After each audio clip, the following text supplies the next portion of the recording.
Welcome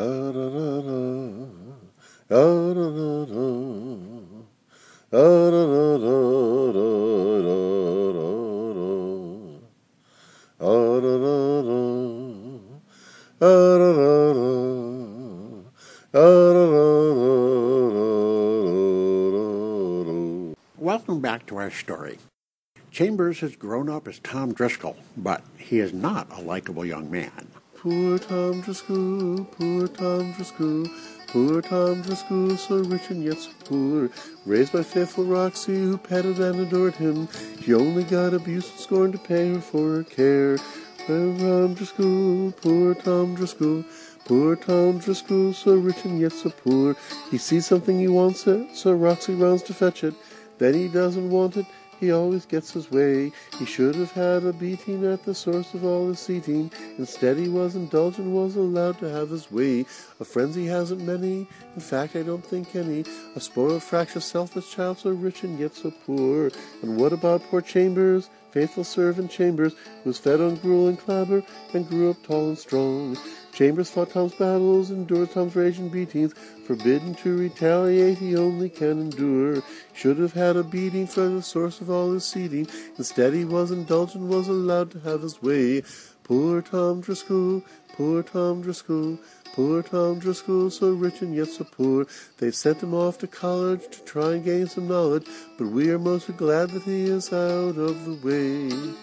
Tom Driscoll, poor Tom Driscoll, poor Tom Driscoll, so rich and yet so poor. So Tom grew up sickly and resentful of Chambers, partly out of native viciousness and partly because he hated Chambers for his superiorities, his physique and pluck, and for his manifold clevernesses. Chambers carried Tom's skates to the river and strapped them on young Tom whenever Tom would say. He trotted always after at the ready, but never got the chance to skate or play. Tom got all the petting and goodies. Chambers got the remnants and the scraps. Hard living made Chambers tall and strong, and he had dreams of something else. I can hear freedom calling, a song of the trees floating soft on the breeze. I can hear freedom calling, just beyond the horizon, just wait and you'll see. This feeling is growing and somehow it clings to me, whispering softly of something to be. Something is out there and somehow it sings to me. Just beyond the horizon, just wait and you'll see. Meanwhile, Tom, who had been sent away to college, returned. But the dull country town was tiresome to him, and he made more and more frequent trips to St. Louis and found companions who were more to his taste. Ramblin' and gamblin', the only life for me. Gambling on the river on the way to St. Louis. I know the many players, I know their many layers, I know the folders and stayers. Ah, rambling and gambling, the only life for me. Matching my skill with a gentleman on the way to St. Louis. I know all of their faces, I know them in their places, I know when they're holding aces. Ah, rambling and gambling, the only life for me. Gambling on the river on the way to St. Louis. I can't lose when I'm drinking, at least that's what I'm thinking. I see the gentleman winking. Ah, rambling and gambling, the only life for me. However, truth to tell, Tom was a terrible gambler. And what about poor Roxy? For all her common sense, Roxy was a positive, doting fool of a mother. She loved Tom with an all-consuming passion, but because of the fiction she had created, her son was now her master, and she was merely his chattel, his convenience, his dog, his cringing, helpless slave. Tom had long ago taught her her place, and she lived in fear of his capricious temper and vicious nature. He hit me, and I wasn't doing nothing wrong, right in front of folks. I was setting his dinner in front of him, and I was trying to be extra careful when he yelled at me to hurry up, and I got so rattled that I spilled some of the soup on the table, and he gets up and yells at me and calls me a stupid wench and hits me full in the face. It's just not right. It isn't right, I've done so much for him. The Lord, he knows all that I've done for him. It isn't fair, I've done the best I can. Why does he treat me so? So I don't know why he is mean to me, why he says those hurtful things to me. You'd think at least he'd show civility. Why does he treat me so? But there are sometimes moments when he's good to me, moments when he is almost kind. The boy that was a slave sits in the master's place, child of my blood, that little boy of mine. It'd serve him right if I were to tell on him. I'd tell the world what I knew of him. He wouldn't be so high and mighty then. Why does he treat me so? Would they believe what I can relate? I have no proof, and it may be too late, that I gave birth to that ungrateful snake. Why does he treat me so? But there are sometimes moments when he's good to me, moments when he is almost kind. The boy that was a slave sits in the master's place, child of my blood, that little boy of mine. And so Roxy can now show the truth of the old saying about the danger of pretending to be something, because one day you wake up and find out that's who you are. The year 1845 saw two passings: Colonel Cecil Burleigh Essex and Percy Driscoll. On his deathbed, Percy Driscoll set Roxy free and delivered his idolized ostensible son Salvador into the keeping of the judge and his wife. Those childless people were glad to get him. Childless people are not difficult to please. Judge Driscoll had gone privately to his brother a month before that and had bought Chambers. He had heard that Tom was trying to persuade his father to sell Chambers down the river and wanted to prevent the scandal. Public sentiment did not approve of treating a family servant badly, for light cause or for no cause. Percy Driscoll had worn himself out trying to save his great speculation, and at last had died without succeeding. He was hardly in his grave before the boom collapsed, and left his hitherto envied young devil of an heir a pauper. But because his uncle told him that he would be his uncle's heir, Tom was comforted, but soon went back to his gambling ways. Roxy, though now free, had no home, and resolved to become a chambermaid on a steamboat. One day the quiet of Dawson's Landing was enlivened by a letter received by the widow Cooper and her daughter Rowena about the room they had advertised to rent. Oh, mother dear, just look right here. It seems we have a letter about that room we want to rent. It could not get much better. Two brothers want to rent from us, arriving in the hour. On the packet from St. Louis must clean our house and scour. So elegant their penmanship, their names are so melodious. Italian brothers Capello will soon be here to rent from us. Won't the other girls be jealous? Won't they wish that they were me, here within our little home, like entertaining royalty? Don't their manners seem so polished? Don't they write so elegantly? Won't the other girls be jealous, filled with envy as they look at me? Rowena, you're a silly girl, there's so much that we have to do. Clean the linen, do the baking, polish silver, clean the flue. I have no time to stand around and moon like some befuddled calf. We have prospective paying boarders, we're not ready, not by half. Mama here in Dawson lent such elegance has not been seen. Prince St. Luigi and Angelo, it sounds so grand, it's like a dream. My brother and I have traveled the world and have come to this place. My brother and I have written to you to find some living space. Your notice of the room we read, the chance up in St. Louis. We're hoping you will rent to us, the house will quite well suit us. We travel the wide world together, together no matter the weather. Footloose and free, off on a spree, singing in sweet harmony. My brother and I are Italian by birth, our family name is Capello, a noble name of tragic fate, as sad a tale as Othello. Rootless we wander the earth, we've seen the homes of kings, we've seen the wonders of the world, we've seen amazing things.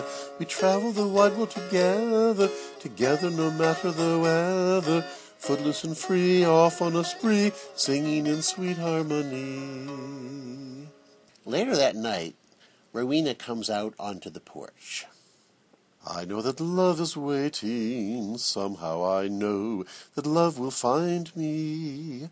I know that love is waiting just beyond the horizon. Just wait and you'll see. The feeling is growing and somehow it clings to me, whispering softly of something to be.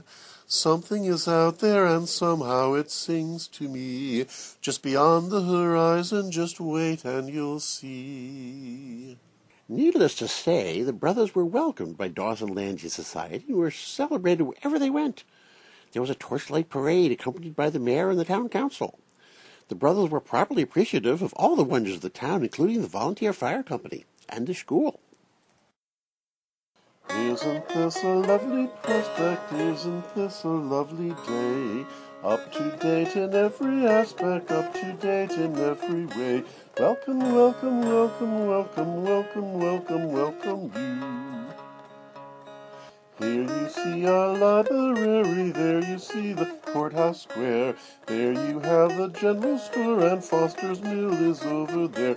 Leading citizens assemble, bid you welcome to our town. A finer place for habitation on God's green earth cannot be found. You can keep your Cincinnati, you can keep your New Orleans. We're content with Dawson Landing, small town life and all that means. Welcome, welcome, welcome, welcome, welcome, welcome, welcome you. Meanwhile, young Tom continued his gambling ways, but quite frankly, he was not a very good gambler. And in order to make up his losses, he began to steal from his neighbors. Rambling and gambling with the gentleman of the road, trying to hold my liquor, trying to hold my load. I must make up my losses, the judge can never know. I also know my neighborhood, a raiding I will go. Meanwhile, Roxy returned to Dawson Landing. Her high spirits had made her a favorite and success as a chambermaid in the St. Louis Packet, until the bank where she had saved all her money went bankrupt, and she was penniless. I was born a slave in the Driscoll home, never very far to think I'd roam. Whilst Percy died, they said to me, Roxy, you now are free. I got my papers from the county clerk and looked around to find some work. Got hired on the Jolly Turk, chambermaiding on a steamboat. From Cairo down to New Orleans, such a world of kings and queens. Such wonderful sights, such wonderful scenes, sailing on the Mississippi. For the next 8 years I worked away, the officers were fond of my spirited ways. Every month I would save my pay, safe and sound in the bank. Month by month I stashed it away, a little bit of money for a rainy day. A little bit of solace come what may, when I get old and creaky. Then I find that the bank went bust, all my dreams are empty dust. All that gold turned into rust, my hopes been bust to flinders. Rheumatism got me down, aches and pains like a thorny crown. Maybe I'll jump in the river and drown, that'll be the end of Roxy. But then I think of a better way, I'll go to Tom and to him say that I am in a terrible way, he'll help me out a little. How I yearn to see his face, it's been too long since I saw this place. Tom will help me out from my disgrace. I know that he'll be kind to Roxy. And so Roxy goes to see Tom, but the visit does not go well. Tom is over his head with debts from gambling, and is barely civil to Roxy. Why, just look at you, I declare, you're all grown up and handsome. Cut it short, what do you want? You hear that? Just the same old Mars Tom, always so gay and funnin' with your old poor mammy. Why, I declare... Cut it short, I tell you. Get along. What do you want? Oh, Mars Tom, your poor old mammy is such hard luck these days, and she kind of crippled in the arms and can't work, and if you could just help out and give your poor old mammy $1. $1? Give you $1? Is that why you're here? Get out of here. Be quick about it. Can't you help me out just a little? No. Get out of here and be quick. I nursed you when you were a baby. I took care of you as a child. I soothed your many scrapes and hurts. I was good to you and mild. Now I'm alone in this wide world. I'm old and I have little time before the good Lord calls me home to live in his heaven sublime. I came to you when I needed help. I came and you turned me down. You called me names and you pushed me away. You kicked me to the ground. You had your chance, you said the word. You tromped it in the dirt. The next time that you get a chance, you'll beg and it's gonna hurt. The next time you'll be on your knees, you'll beg, you'll plead, and you'll cry. You're laughing now, but you won't laugh then. Tonight I'll tell you why.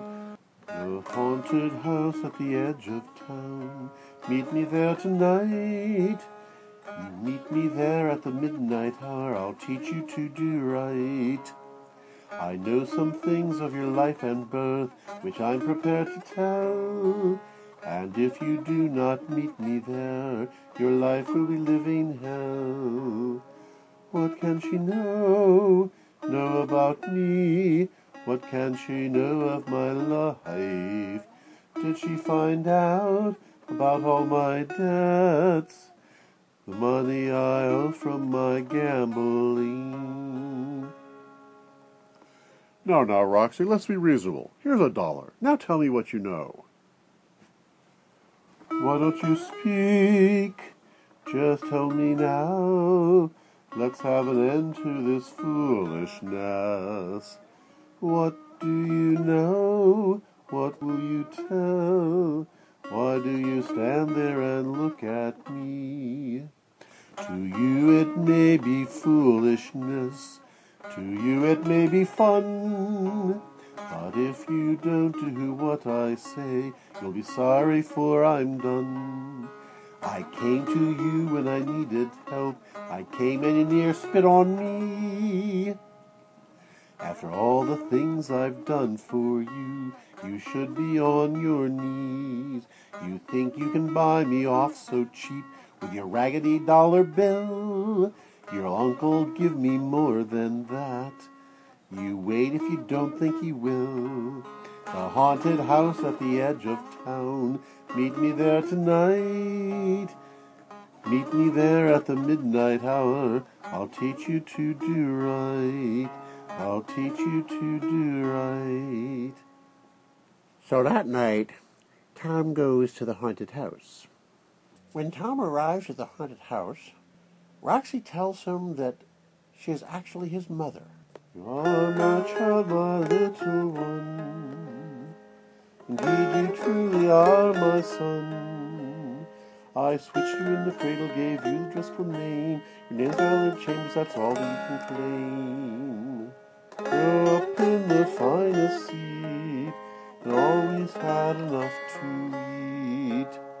I don't believe it can't be true. What evil words I hear from you. What kind of ignorance do you really take me for? You've lost your mind, you make this up. You better give up this holy as moonshine. I don't believe it's true. Although you say you don't believe, your heart is there upon your sleeve. I know just what you're thinking. I know you through and through. Your name's Violet Chambers, and I tell you now it's true.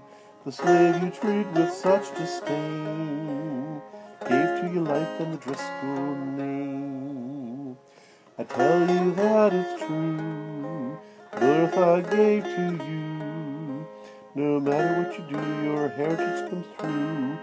Now that you must play a part, I'll tell you what to do. I give you a new start. I see what's in your heart.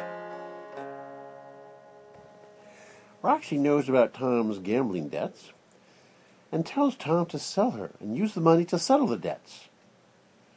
But tells him to sell her somewhere where life is not too hard. Instead, Tom sells her down the river. My child, my only son, what has he done? How could he do this thing to the one who gave him birth? I set him on his way. Is this betrayed by that ungrateful cur. I've got them all sold down the river blues. I got them all sold down the river blues. He thinks he is my master, but he really is my son. I got them old sold down the river blues. Once more is poor Roxy in bondage. Once more is poor Roxy a slave. Alas, it all happened for the sake of my son. My life I would give his to save. It's like that when someone's a mother. For a child we will give up our life. But once more he has chopped and abused me, and the pain of it cuts like a knife. Does he feel any pity for Roxy, who he sold down the river for cash? Does he feel any shred of compassion for the feel of the whip and the lash? I'll escape and I'll somehow get vengeance. I will somehow see justice is done. I'll escape and will once more taste freedom. I'll escape and once more see my son. I'll escape and once more see my son. Because of the revelation about his true parentage, Tom is profoundly changed. I used to walk with a swagger, I once could carry it off. Now I talk with a stammer, my voice is weak and soft. I meet with men who are equals, comrades and cronies and such. But now I'm a different person, I shrink from a casual touch. I feel like it's burned on my forehead that Tom is really a slave. I feel that all men know my secret, I cower when I must be brave. My brazenness, bully, and bluster that served me so well in the past have vanished in glimmers of moonshine, a slave, a pariah, outcast. My gambling debts have caught me, I must go raiding again. I cannot be discovered, it's back to the lion's den. So Tom went raiding and broke into the house of Rowena, and while the twins entertained their host downstairs, snuck into their room and stole a jeweled knife from Luigi's suitcase. Tom leaves the house, goes home, but returns angry and drunk.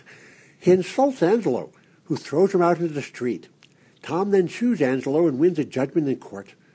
Judge Driscoll, hearing that Tom has gone to court instead of challenging Angelo to a duel, is ashamed and challenges Angelo himself. The duel is set for tomorrow morning, and the judge waits for dawn.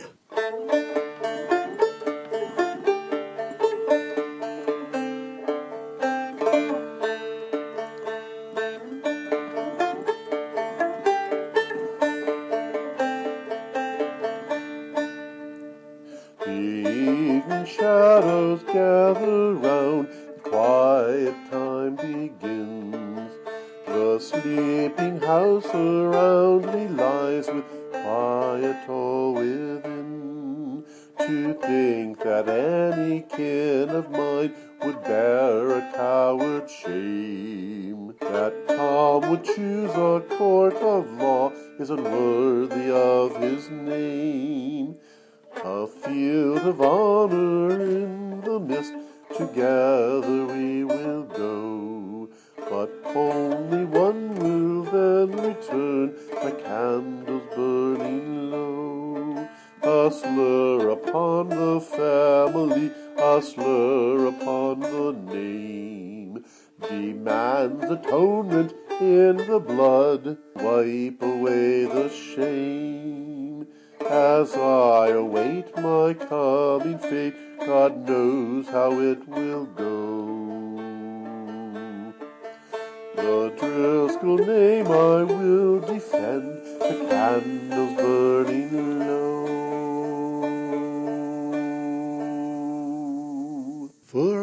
For honor, the things we do for honor. What's that noise? Tom, looking for things to steal, comes into the room, struggles with the judge, and plunges the dagger into his heart. Runs away, leaving the bloody knife.